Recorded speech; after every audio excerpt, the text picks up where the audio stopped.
Karen called 911 on my pet for trespassing. Forgot I'm a retired U.S. Senator with cameras. The morning sun bathed my backyard in gold, and Rusty, my golden retriever, was chasing his tennis ball with the kind of joy only dogs know. I leaned back in my lawn chair, sipping coffee, savoring the quiet of retirement after decades in the U.S. Senate. At 68, I'd traded Capitol Hill for this peaceful suburb, where the biggest drama was usually whose sprinklers ran too long. That is, until Karen moved in next door. Karen was the kind of neighbor who saw threats in every shadow. She'd already filed complaints about kids skateboarding, leaf blowers at 8 a.m., and even Mrs. Larson's wind chimes. So when I saw her storming toward the low wooden fence separating our yards, her phone clutched like a weapon, I braced myself.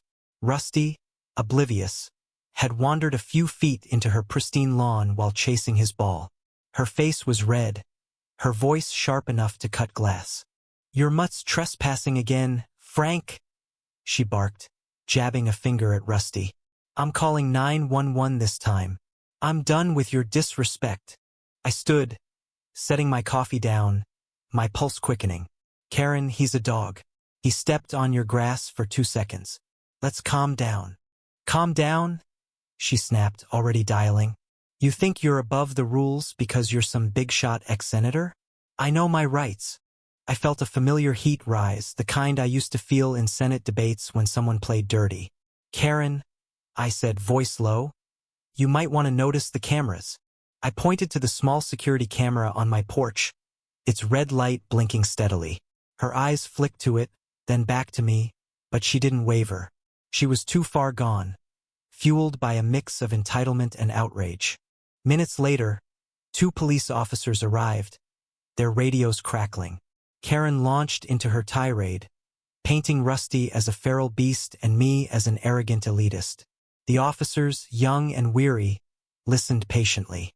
One scratched Rusty behind the ears, clearly unconvinced of his criminality. I stayed calm, offering my side. Rusty had chased his ball, maybe crossed the invisible line by a foot. No harm, no foul. "Sir," the older officer said, "we'll need to see any footage if this escalates." "Gladly," I replied, gesturing to the camera. Karen's face twitched, but she doubled down, insisting I'd let Rusty invade her property deliberately. The officers took notes and left, advising us to work it out. I thought that was the end of it. I was wrong. That evening, I got a call from my old friend Tom, a local news producer. "Frank, you're trending on X," he said, voice tight. "Your neighbor posted a video. It's bad." Karen had filmed me from her side of the fence, editing the clip to make it look like I'd sicked Rusty on her deliberately. The post was captioned, "Entitled ex-senator lets dog terrorize neighborhood." It had thousands of shares, comments calling me everything from a bully to a deep state relic. My blood boiled.